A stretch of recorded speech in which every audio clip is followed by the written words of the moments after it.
Buon pomeriggio a tutti, benvenuti alla giornata conclusiva delle conferenze di Short Festival. Oggi pomeriggio abbiamo con noi Martijn de Waal, ricercatore, architetto olandese, lavora nel gruppo di lavoro The Public Matters e oggi ci parlerà di questa ricerca che ha fatto sul rapporto tra l'interfaccia e la società e in particolare ci descriverà come lui abbia individuato all'interno dei contesti urbani in particolare 3 tipi di ideali, da lui definiti libertario, comunitario e repubblicano. La parola a Martijn de Waal. Luca, mille grazie per invitarmi qui in Torino, una città molto bella.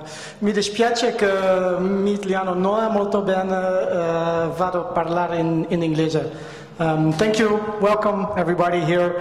I'm going to talk about a thing I call the city as interface, and basically what I mean by that, part of it is that, you know, now we have these things in our pockets. The mobile phone, the social networks on the mobile phone, the GPS navigation, all the apps, they means that partly the way that we experience the city around us, the places where we go, the people we meet, the things we see and experience is partly mediated through the interfaces of mobile devices and all kinds of mobile media, ubiquitous media, whatever you want to call it. And what does that mean for a city? And today I want to give you 2 scenarios. One I will call the smart city, and the other one is an alternative, and it's called the social city. So this idea of the smart city, I think, how many of you have heard of this idea of the smart city? You know, I think most people have by now. It's this idea, you know, I think it's visualized by this image that everything is connected to everything and we have intelligent sensors and, you know, those computers, they know that we want something before we even know it ourselves and then they arrange it for us. And I brought a quote from the great visionary Bill Gates, and he calls this the magic of software. He says, it's the magic of software that will connect these devices into a seamless whole, making them an indispensable part of our everyday lives. But wait a minute, magic? Is software really, you know, just a magic thing that makes everything happen automatically? I'm not so sure. And I was very much inspired in my research by Phil Agra, communications scientist from UCLA, and he said technology at present is covered philosophy, and the point is to make it more openly philosophical. So we shouldn't look at, you know, take the magic for granted, but really what's the philosophical idea behind it? What is this philosophy about the smart city? So, and of course, if we want to find out, the first thing we do is we Google it, right? So if we Google smart cities, then this is what you get. I mean, you see lots of pictures of, I mean, you know, all cities and everything is really well organized and nice and beautiful and symmetrical and the infrastructure runs very well. But of course, it seems that something is missing, right? You've all guessed it. Where are all the people in these pictures? I mean, smart cities is really, it's this idea of a city of an infrastructure that has to be run as efficiently as possible. And the infrastructure usually isn't even a common good, but it's a service that you pay for by, you know, the more you use it, the more you pay for it, etc., etc. And if there is a person in this whole smart city scenario or future, it's you. You know, right?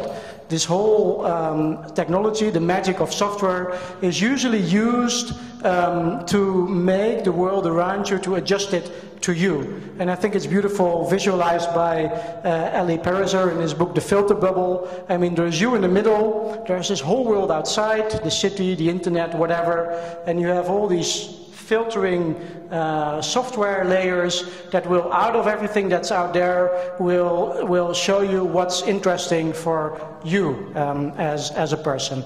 And of course, he's a bit critical about this. He says the danger of this is that you never run into something that's unlike you anymore, and the whole world is becoming like you. And especially if we have, now we have a mobile phone also in the city. It tells us, which restaurants we want to go to, we should go to, or where our friends are, or etc., etc. So it's not just the internet that we're filtering with this layer of software, with the magic of software. It's also the physical world and our users in that. In this scenario, of course. I mean, reality is a lot more messy than this, but in this scenario, that's the case. And I've likened this with this. I've called it a libertarian urban ideal. So this is an ideal for the city, where that starts from us as an individual, and the city is just a place where we have our own places, and we go to our own, we live in our own house, we visit the sites where we meet people who are like us, but we're not necessarily in contact with lots of people who are unlike us. I mean, you can if you want, but there's no obligation, right, to care for other people.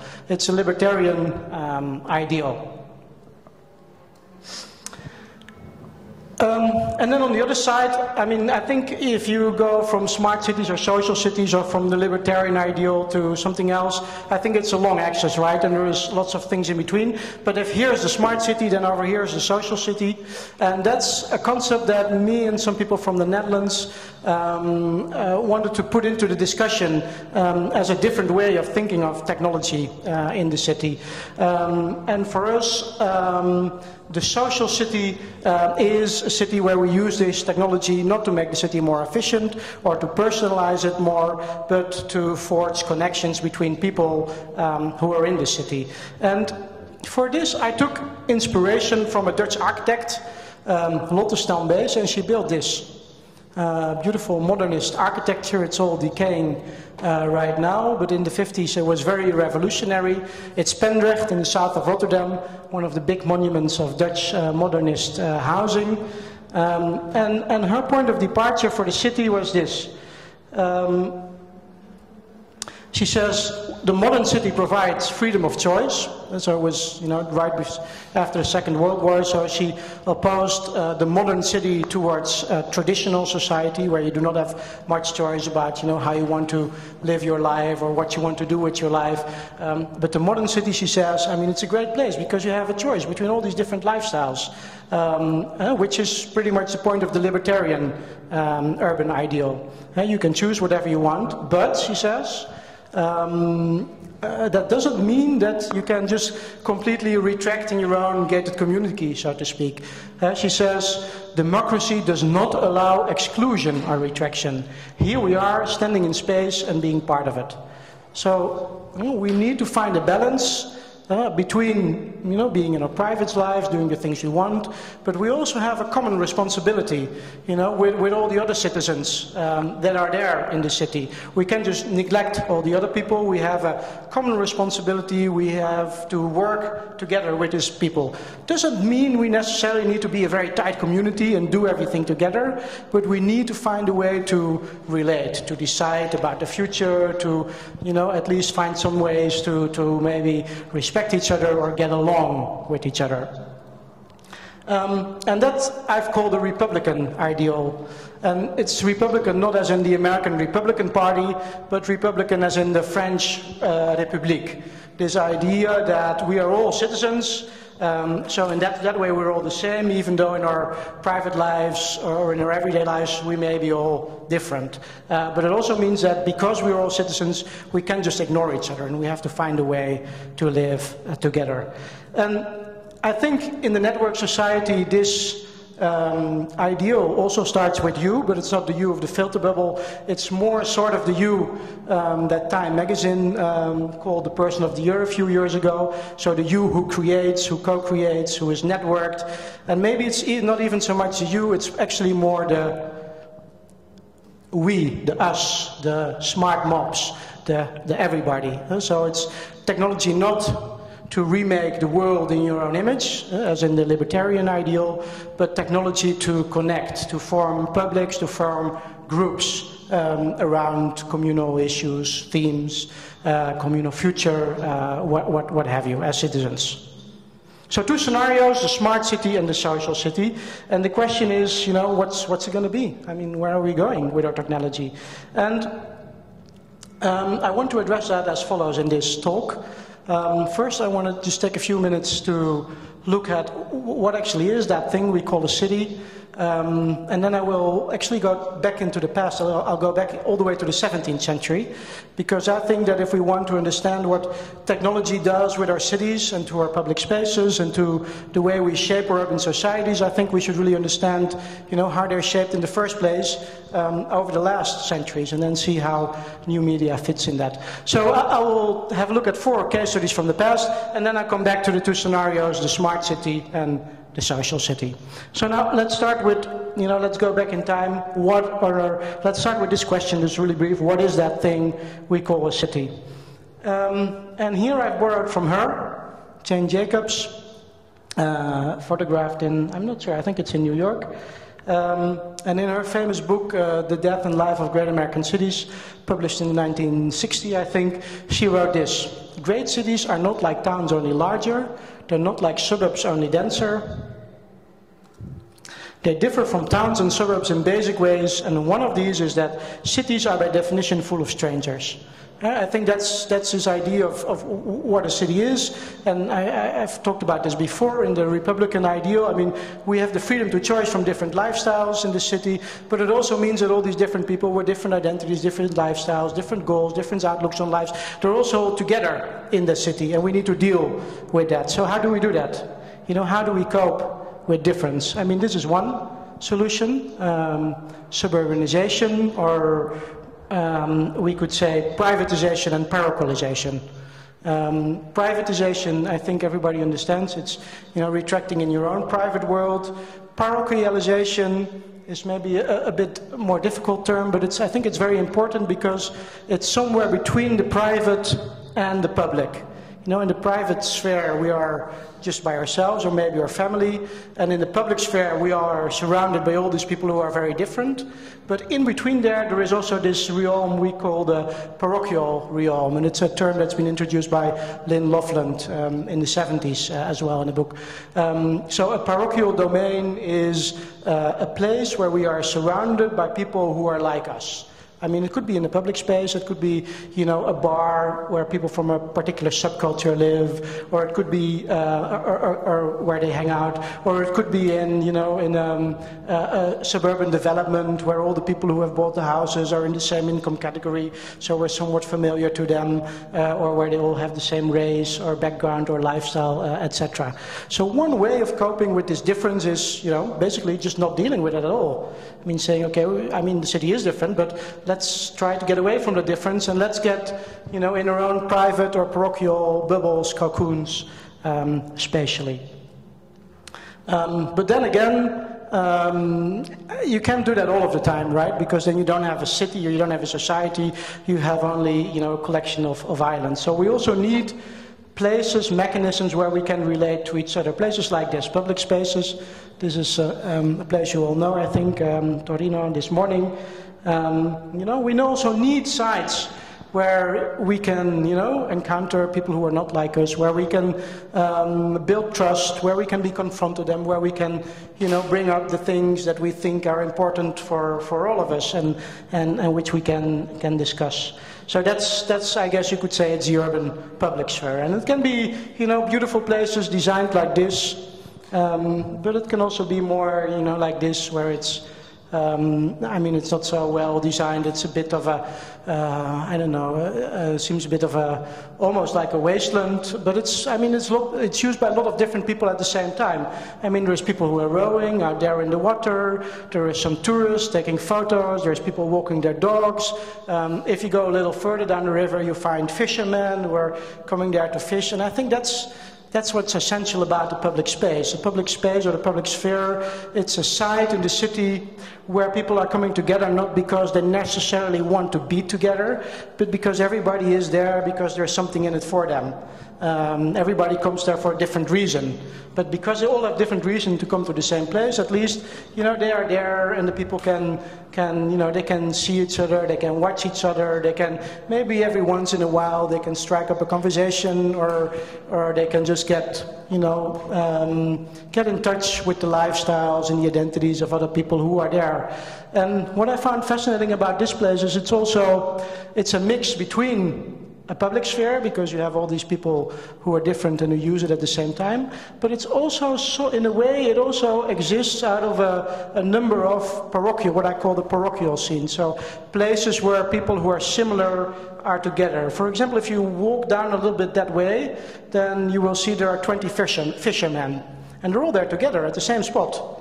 Right? So you could say it's sort of a parochial space, because those are the guys who like fishing, and then they can talk with each other about fishing, you know, and they know about all the details, and they sort of shape their own little world of fishermen. Whereas, you know, from a pure economical theory, you would say, I mean, it would be much more, it would be a lot better if, you know, one would be here and the next one would be 100 meters apart, and the next one would be further, because now they're all, you know, they're all there for the same fish.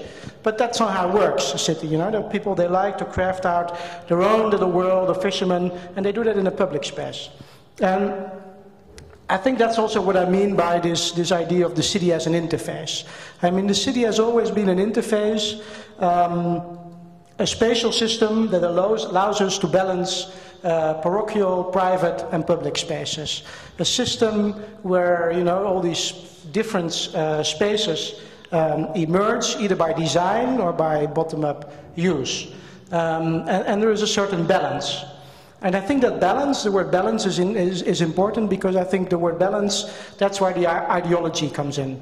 Because if you, you know, if you are into the libertarian urban ideal, then you think the balance should be very much towards the private and the parochial spaces. You know, if you're an urban planner, you say, oh, we don't really need, I mean, public spaces, I mean, it's nice, it's beautiful, you know, that's where you can go if you want to have a beer or you want to entertain yourself, but we don't really need them that much. You know, we really should invest in, you know, the private and the parochial spaces. And if you're more of a Republican idealist, you would say, no, I mean, those public spaces, those are really important. We really should, you know, design, create conditions where people from different backgrounds are coming together. So that's I guess, my take on what a city is, right? It's a collection of different spheres, private, parochial, and public, and we need to balance those in a way. I think you've guessed by now that I'm much in favor of this Republican urban ideal, and not so much in the libertarian. So I think it is important to see, you know, how we can get that public sphere, and how we can make it stronger and make it better, even now that we have, and also use the digital media to do that.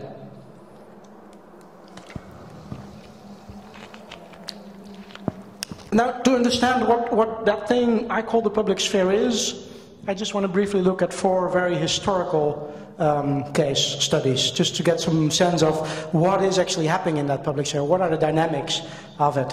And the first one I want to look at is the 7th century coffee house, which has been described by Jürgen Habermas and Richard Sennett as the emergence of the modern public sphere. So here we are, here is a picture of it. I don't know if you can see it, it's pretty much pixelated, but you know, you see all these guys wearing the wigs, and here they are in the 17th century coffee house. What Habermas and Sennett describe is that the coffee house emerged as a place where they were always men, and usually they also worked in finance and in business, the new bourgeoisie, but it was a site where they came together to have discussions about the common interest. And the ideal, as they have described it themselves, was that everybody who walked into that place was equal, and their contribution to the discussion should be based on rational arguments, and it should also, the discussion should also be about, you know, what is the common good? How are we going forward with our society? And it was a particular place or a particular culture that emerged. We don't have time now to go into how exactly that emerged, but I think it's important to just state that. I mean, it's a site where specific rules of, you know, who was there and how they were relating to each other and that they were having discussions, you know, as they might all be different, but here inside the coffee house they were the same, and they would talk with each other about the common future. And what I think is very interesting about the observations of Habermas, that he described that this public sphere, I mean, it wasn't just the coffee places where people came together to discuss. He says that cultural objects played an important part, especially newspapers. Because as you can see here, what those people did in those coffee houses, they weren't just discussing with each other, but they were using the newspaper as, we could say, conversation pieces. So you see it here. Often they were reading out aloud what was in the newspaper, and then they would discuss about what was in the newspaper. But that wasn't the one-way project, because then what happened is that somebody who was there in the audience, they would write down sort of a conclusion of the discussion they had, and they would send it into the newspaper, and then it was published in the next edition of the newspaper.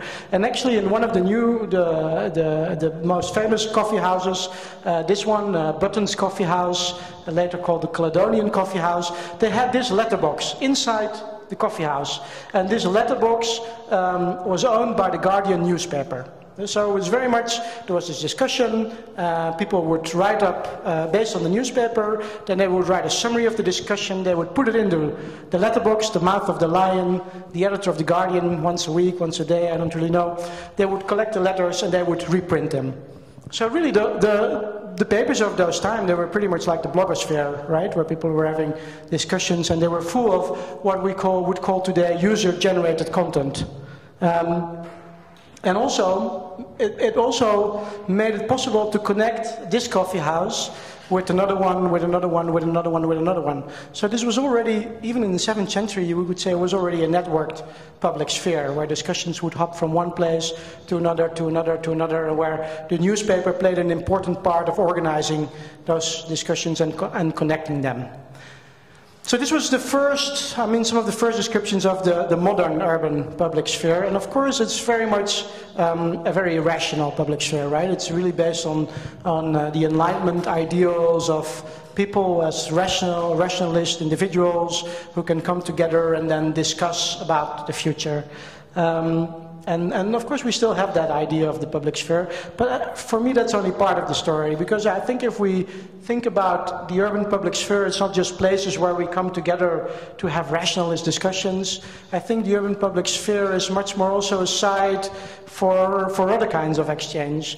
And if you want to understand what's happening, for example, on the boulevards or the squares here in Turin, I think the work of Marshall Berman is very interesting.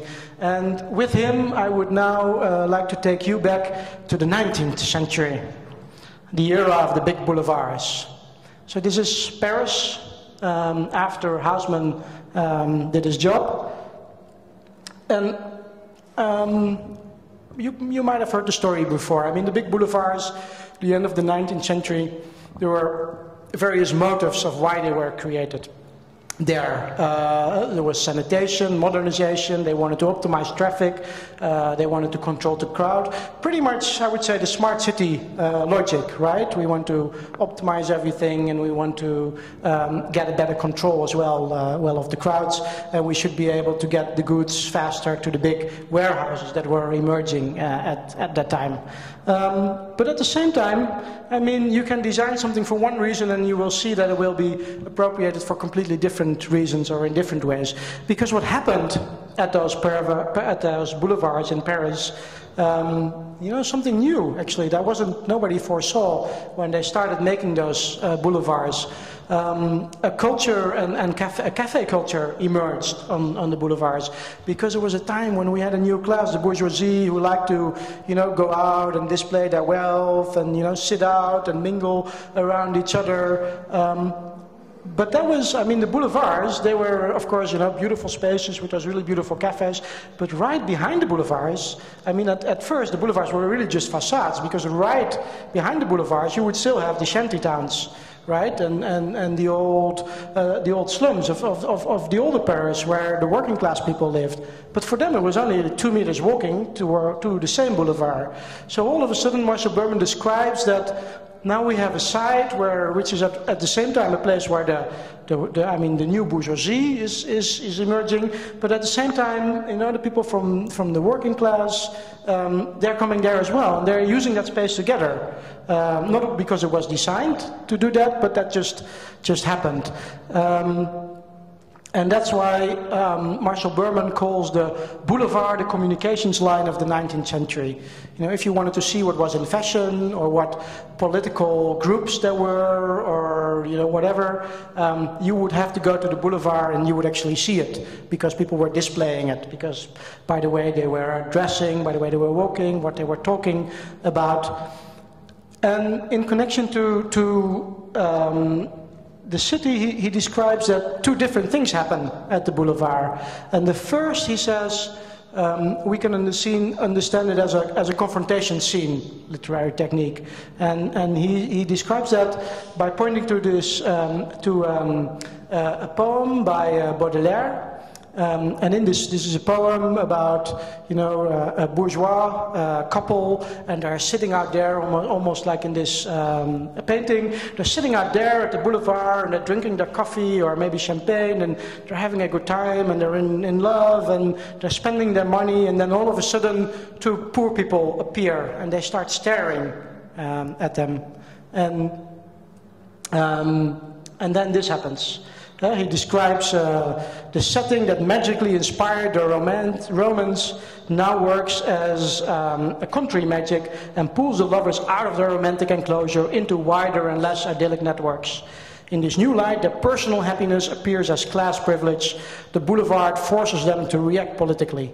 So because those people are being there together, it forces you to sort of rethink your position in society. So that's one thing that happens, the confrontation scene. And he describes something else that happens, and that we could call the recognition scene. So this is sort of the opposite. This is that you walk on the boulevard, maybe as a poor prole in St. Petersburg, and you see other people who are like there, and then you realize, hey, I'm not alone. There's more people like me. We should do something together. We should maybe make a revolution. And he describes this in his book, and then he describes a scene where, again, life on the boulevard, there are all these people there together, different classes are mingling, but all of a sudden, on the morning of December 4th, 1876, several hundred of the miscellaneous people on the Nevsky will suddenly coalesce into a crowd and converge collectively on the magnificent Baroque colonnade in front of the Kazan Cathedral. So here we are, it's a boulevard, it's a crowd of mixed people, and all of a sudden we have a revolution, maybe even history's first flash mob. People just emerging together, recognizing each other. And of course, I mean, if you read his book, it's a bit romantic. He sort of oversees all the organizing that goes on behind the scenes, etc., etc., etc. But I think those two basic ideas of, public space as a confrontation scene and a recognition scene, I think are two important dynamics of what public spaces in the city can do, and we'll come back to that in relation to how mobile media will either enforce public space to work as either a recognition scene or a confrontation scene. Now let's go back to Pendrecht, Rotterdam, the example I showed you at the very beginning. It's my third historic case study. The first ones so far have been very much bottom-up ways in which the public sphere emerged, not so much by design. This is the first one, of course, the modernistic area, where we as people think we can organize it all from the top down. And this also happened in Pendrecht, in Rotterdam in 1946. A new area on the south of the River Maas in Rotterdam, which was planned according to the neighborhood planning principle. And this was a time when, right after the Second World War, Rotterdam was bombed, and it was going to be rebuilt basically from the ashes. And then they launched a new planning philosophy. The city government of Rotterdam, they said, the cities we had before the war, the big cities, they were alienating. You know, they were turning us into individuals and destroying our communities. So what we're going to do right now is we're going to build our new neighborhoods in such a way that local communities can emerge again. That was the hope. And they asked Lotte Stambese to do that. And she came up with the neighborhood. Well, the overall philosophy was called the neighborhood planning principle. So this is what she built. And this is what she said, which I showed you in the beginning. It's a Republican approach to planning, you know, where you say, okay, we want those people to be together in a way. We don't necessarily want them to be a tight-knit community, but at least we should, you know, bring all the different lifestyles of people together here in this area so they can relate to each other. So how did she do that? Very modernistic approach. She started counting. So she went to the city government and she counted and she asked, okay, how many different lifestyles do we have in Rotterdam? And lifestyles in that time were defined by single persons, the elderly, small families without children, families with 2 children, large families. That were the lifestyles that we were having in the 1950s in the Netherlands. So then she said, okay, and she counted the percentage. So 20% of the population in Rotterdam was families with 2 children. 22% of the people were larger families. And then she said, okay, these people need different typology of buildings. So the elderly, they need to live in, you know, low housing. People who are single, they can live in high rises. Families can live in apartment buildings. And then, of course, you know, if so many people are elderly, then so many of all the houses I'm going to design should be, you know, low-rise houses. And then she designed this. She designed a constellation of 5 buildings. 2 apartment buildings, 1 3 stories, 1 4 stories. These were houses for the elderly, and then in the back they were the houses for the single families. So, you have a question? Oh no, you look like you had a question. I'm sorry. So the whole of Rotterdam, you know, was going to be brought back. All the lifestyles described in terms of those days was going to be brought back in this small constellations of 5 or 6 blocks. And then in the middle was a communal garden, and then the hope was, of course, that because all those lifestyles would use that place at the same time, they would sort of get to know each other. Again, not to become a tight community, but at least to sort of get a notion of each other. So this was her basic element for the planning, and then the whole area looked like this. I mean, it's the same element and then 40 or 50 times over. So this is what Pendrecht looks like from the air. You see, here is one stamp, and here is another, and there's another, and there's another, etc., etc., etc. All of them micro versions of Rotterdam itself. And that was what it looked from the air. But she said, I'm actually not interested in those buildings. I mean, for me, architecture is not looking for an aesthetic solution. Really, it's the grid for social relations. So trying to organize different lifestyles around a public sphere or a parochial sphere, you can say. Finding a balance between the private lives of the people, the private sphere of the people in the houses, and the public spheres in between those spaces in a particular way. I'm going to my last historical case study. And I will look at Archicram, because one of the criticisms of modernism is, of course, that I mean, it's great, of course, to do all the counting and then, you know, decide how many buildings you need. But I mean, what if 10 years later the percentage of the populations have changed? I mean, you have cast your social relations for once into concrete, and then, I mean, you know, what are you going to do next? But then, of course, after the World War, the cybernetics came up, and interesting in the computing and complexity theory.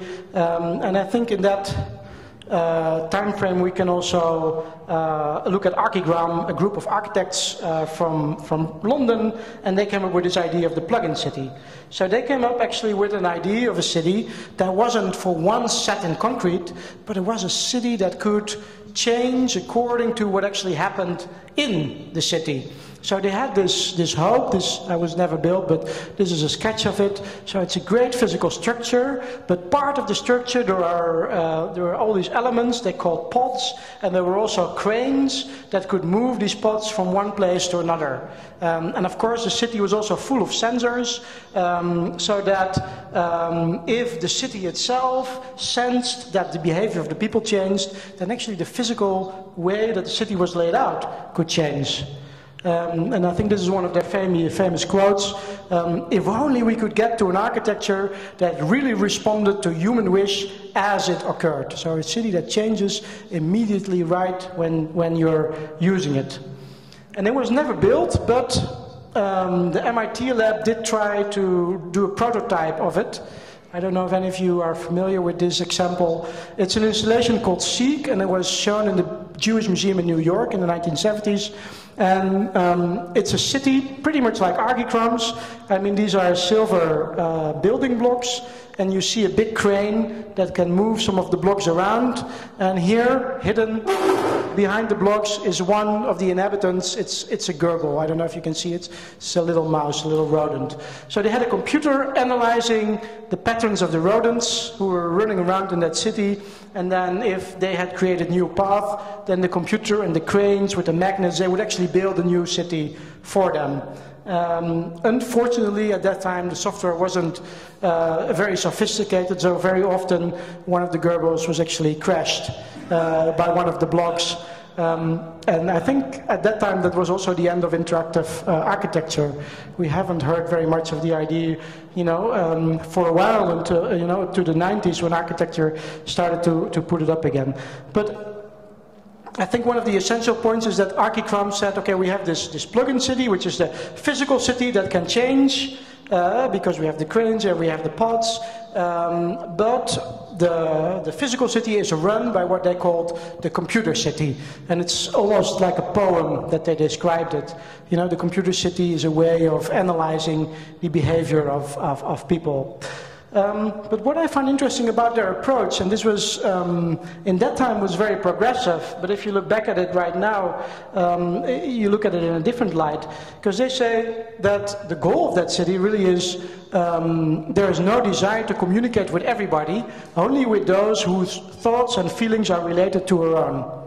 So what they were saying is that what the computer city should do with the physical city is recreate it in your own image, adjusted to your particular lifestyles, and turn it into a parochial or private space. And we don't really need the public spaces that much, even though, they like public space. In their Living City exhibition, they described it, and you can read the quote for yourself if you want. They described it as a place full of excitement. They liked the city because, you had all these different people coming there together. It was a place for inspiration, where you can get excited. But politics or relating in any other way than, getting a kick or personal inspiration sort of disappeared towards the back in this approach. So the cybernetics were really used to create almost, if you look at the balance between parochial and public spheres, then the parochial spheres got most of the attention. So what have we learned from these 4 examples before I go to the future scenarios?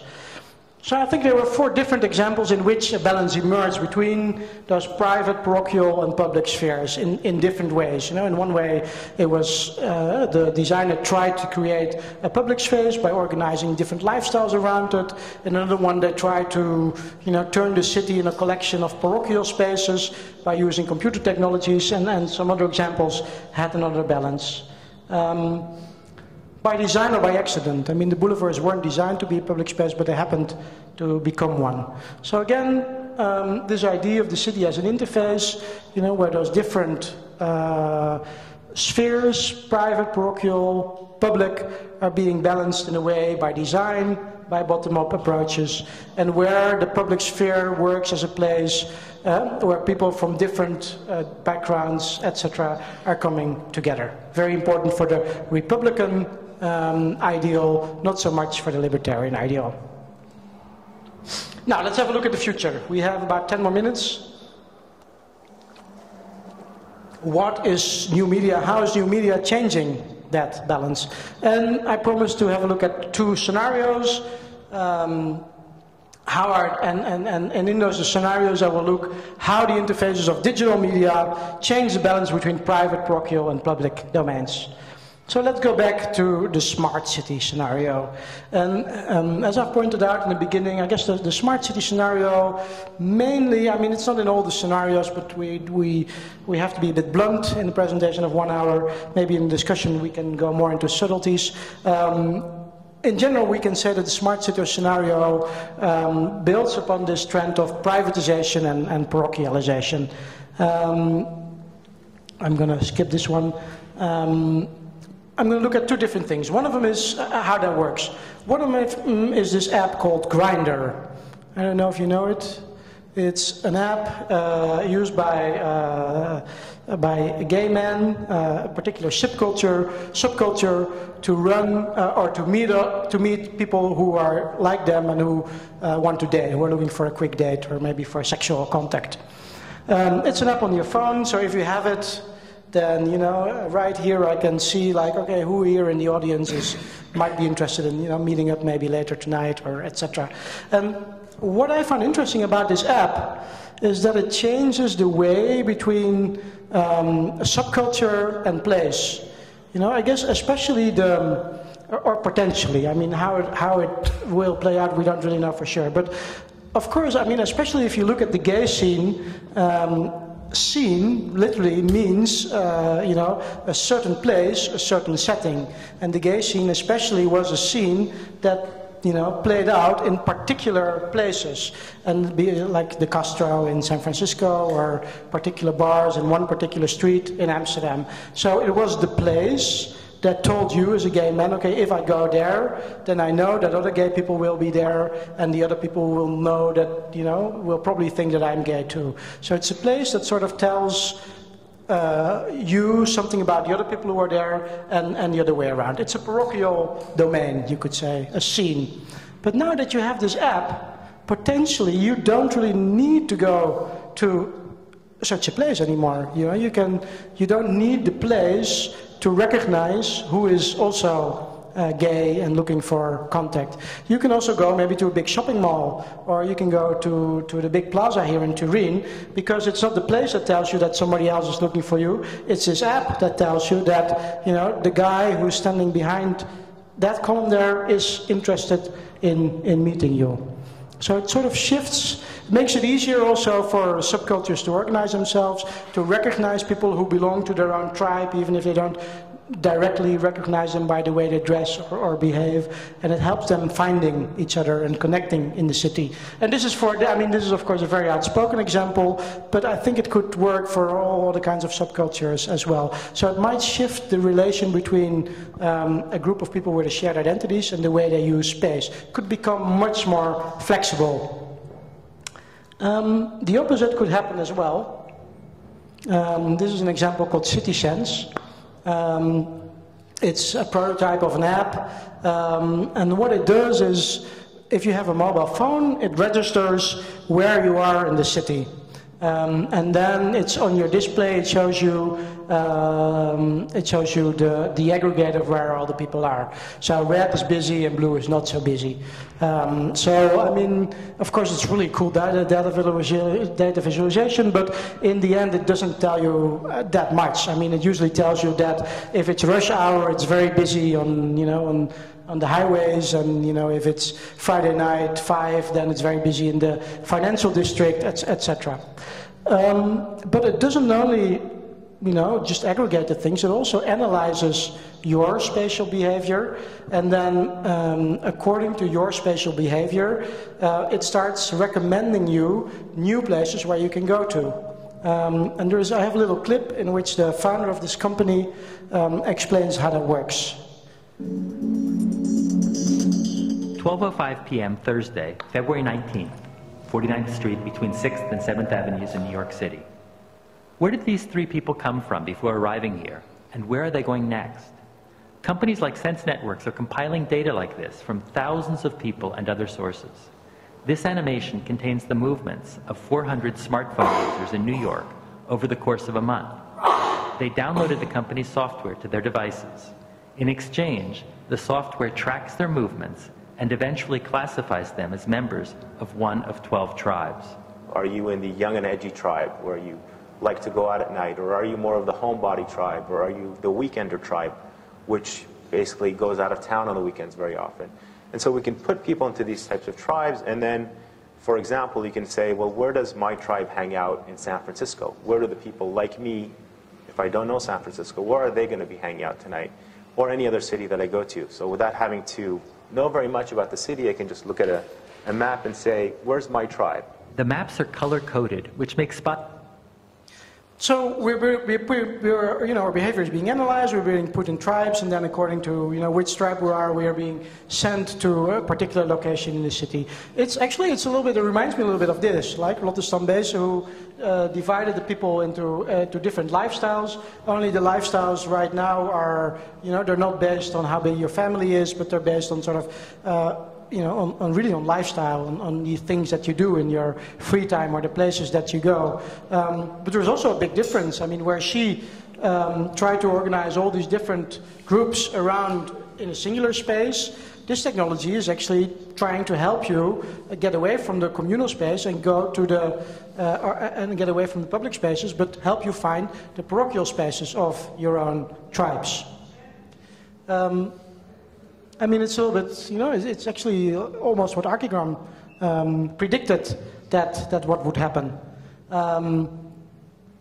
So two examples, Grindr and Sense Networks, who help you as an individual in the city to find your own tribes, basically, to find your own parochial spaces.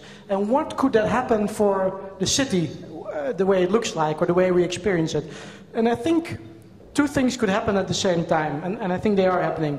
Because if you look at the Sense Networks, then eventually that could lead to what Stephen Graham has called software-sorted cities, where a layer of software is analyzing our behavior, and if you fall into a particular category, you will be more and more diverted or encouraged or denied access, maybe even, to particular places. So it might lead to a fragmentation of the urban sphere, like where tribe A goes there, tribe B goes there, tribe C goes there, tribe D goes there, and we more or less stay in around parochial domains. I mean, that could happen, and there are some signs that it actually is happening.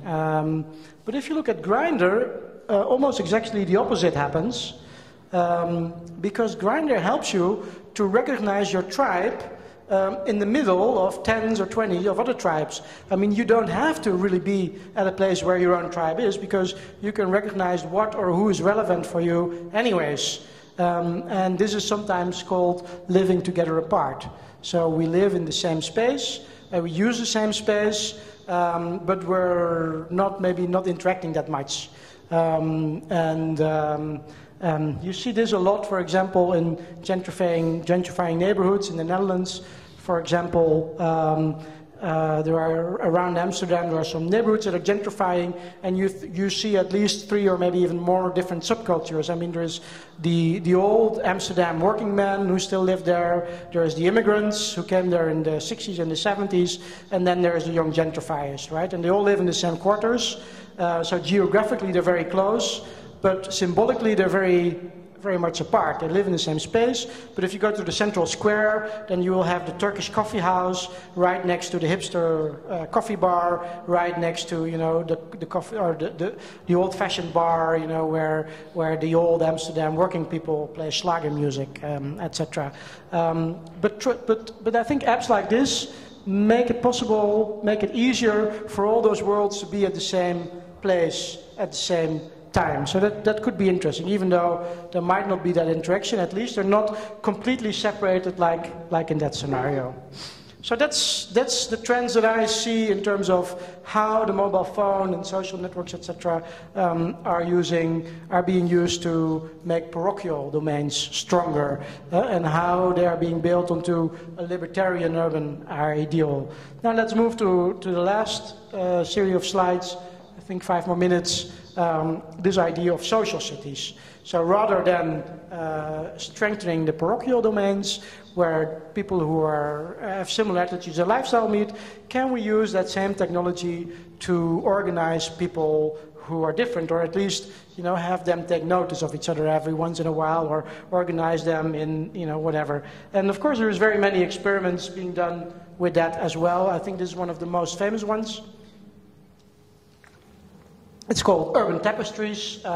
This is, and the technology they're using is geo-annotation. So the idea is that, we have a map and we all use this same space, even though we might be different. But now we can all add our stories, our backgrounds, our visions. We all add them to the map, and then we can make them visible. So somebody who might not be in our tribe, but who's using the same space, might pull down one of those stories from the cloud and sort of learn more about us. And I'm very sympathetic to these projects. I mean, they're really nice, and they're always fun to participate in. The problem is that often, though, they're very much, they're very small scale. They're art projects. They don't really reach a lot of people beyond the people who are currently using that space. And I think that's also because, like I said in the very beginning, is that people do not use public space because they want to be in public space. They don't necessarily want to meet all those other people. They come to public space because everybody comes there for their own reason, and because they have their own particular thing that they want to do there. And this really requires you to actually, get out your app and ask, okay, show me who else has been here. And often that's just one step too far, but maybe that will change in another way. Projects like these are a bit more interesting in my idea. It's called I-500, and it's a project. It's what you see here. It's a sketch for a campus in Australia, a university that's being built right now, and on the roof you see a big data visualization. And the data visualization is actually, it's an abstract pattern, and it's based on sensors that record the rhythms of what's happening on the site. So how many people are there, how much data is being downloaded over the network, what have you. And then it's an abstract pattern, but it's a logical pattern. So after a while, if you use that space every once in a while, you would probably get familiar with the pattern. And it's also a cumulative pattern. So all the different people who are using that place with different rhythms sort of merge into one rhythm, and it's also being visualized. So it might be a way that you can identify maybe with the collective rhythms, not only that of your own group, but with everybody who's using that space in an almost unconscious, body-like experience. Some other examples. We talked about the boulevard as a recognition scene, right? How the people from the working class at the St. Petersburg Boulevard use the boulevard to recognize, hey, there's more people like us. Let's make a revolution. And of course, there's been much discussed right now, recently, how new media, Facebook, Twitter, etc., played maybe a similar role in different social movements, from the Arab Spring until, the Occupy movement, where messages like these were spread. We are people like you, really this call to recognition. And especially if you look at the Arab Spring and the accounts there, I think the recognition part was not only that people were seeing through new media, like on Facebook, that there were other people who were like them and who were going to protest, which would, maybe mobilize them to come out as well. But I think the medium itself also played a role, that they were using Facebook as a new generation, and all of them were using that. Or if you look at the an older case back in the 2000 and the beginning of this century in the Philippines, where one of the dictators was ousted, not because Facebook, but because people were SMSing. Also there, the medium itself was almost a flag around people gathered. They were thinking, wow, we're all using this medium together. We are modern. We're going to make a revolution together. So if the boulevard was the communications line of the 19th century, then social networks are partly the communications line of our century. We also talked about, how in the public sphere the discussion emerged around cultural objects like newspapers, which summarized the discussion from one coffee house and brought it to another one. And can we now use also new media technology? Can we maybe use the tracking technology not to determine, who is in which lifestyle and send people away, but maybe use tracking technology to determine, what are the collective rhythms of the city or collective problems that we should organize around. And I think this is an interesting example. It's called Trash Track, done by the Sensible City Lab. It's a project done a few years ago. Basically what they did was they invited people to come down to the library and they had to bring something that they wanted to throw away. And then they attached a chip to it, and then people threw away their old shoe or their cardboard box or their Starbucks paper cup. But then once it was thrown out, it started leaving a trace on the map. So you can see, okay, it started in that trash can over there, and it was picked up, and it was moved to maybe, a big garbage dump, but that wasn't the end, and it was somebody else took it, and it was flying across the country to a big recycling unit maybe, etc., etc., etc. So the idea was, where trash is something out of sight, out of mind. Now, if it starts using traces, can we map those and bring out issues of common concern and make visible that this is something that we should talk about, especially if you put all those trash things together, you see how much trash we are producing, etc.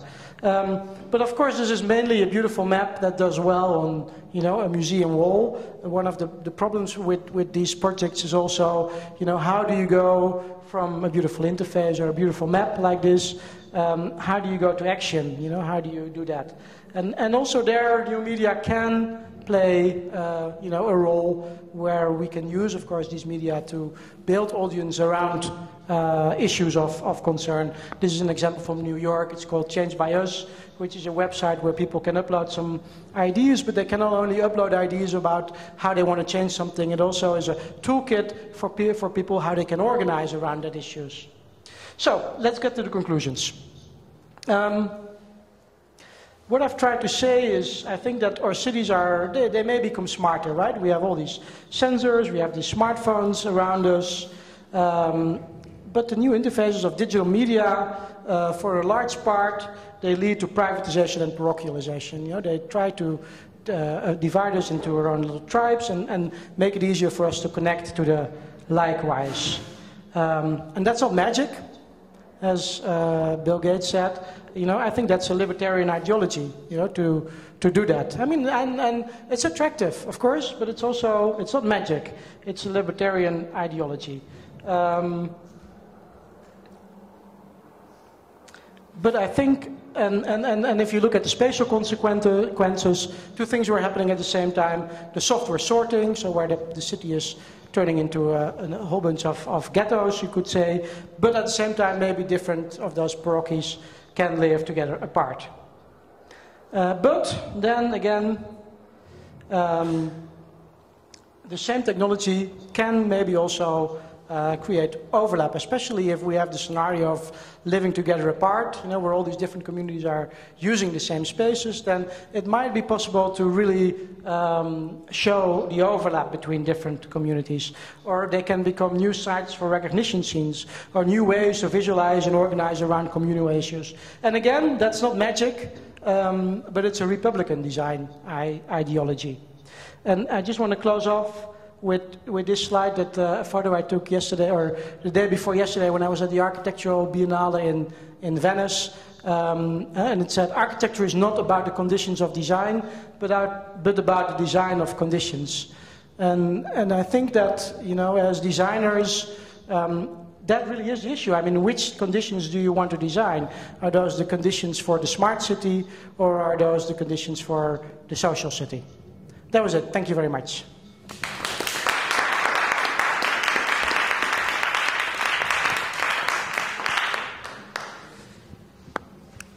Passiamo ora alla conferenza successiva. Any questions for Martin?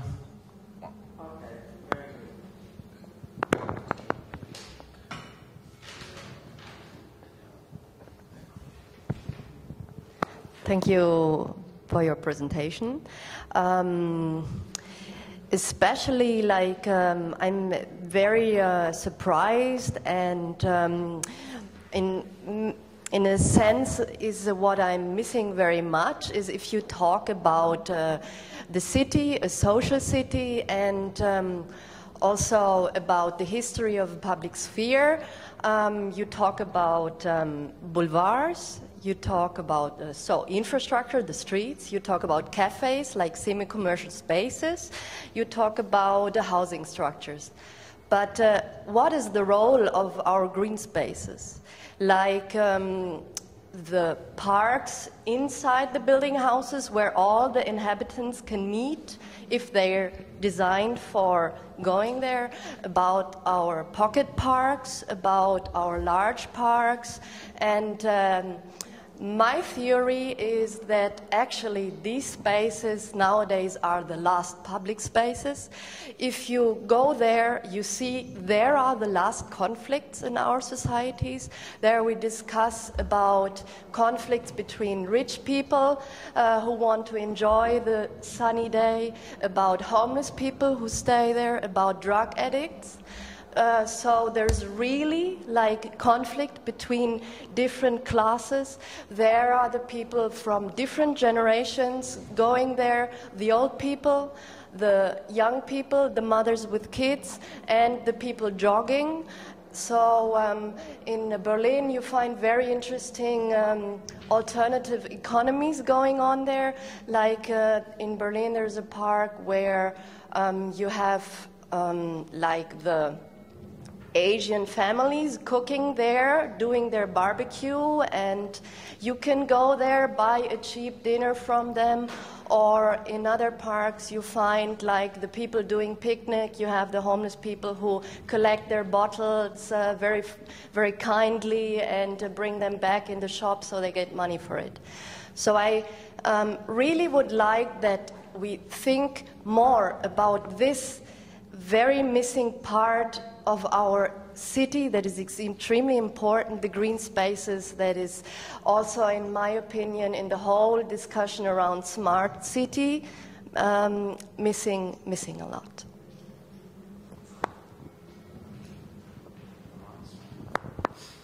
Yeah, thank you. No, that's a great suggestion. I mean, yeah, I completely agree with you. You know, I could only put in 4 examples, of course. I could have given many more. In the book that I'm writing, I'm actually referring to one of the oldest debates on green space, which is People's Park in Berkeley, and I'm analyzing that discussion because I think that was one of the first times in, you know, after the Second World War where we saw exactly the conflict that you were describing. But I think it's interesting in a way that indeed parks are a little less maybe regulated, so there is more space still for, you know, to just go there and barbecue and set up. Yeah.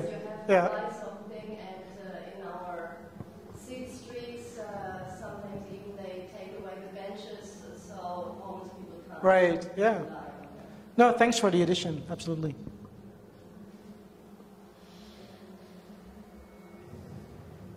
Direi thanks to Martin, 3 minuti per cambiare il palco e passiamo alla conferenza successiva.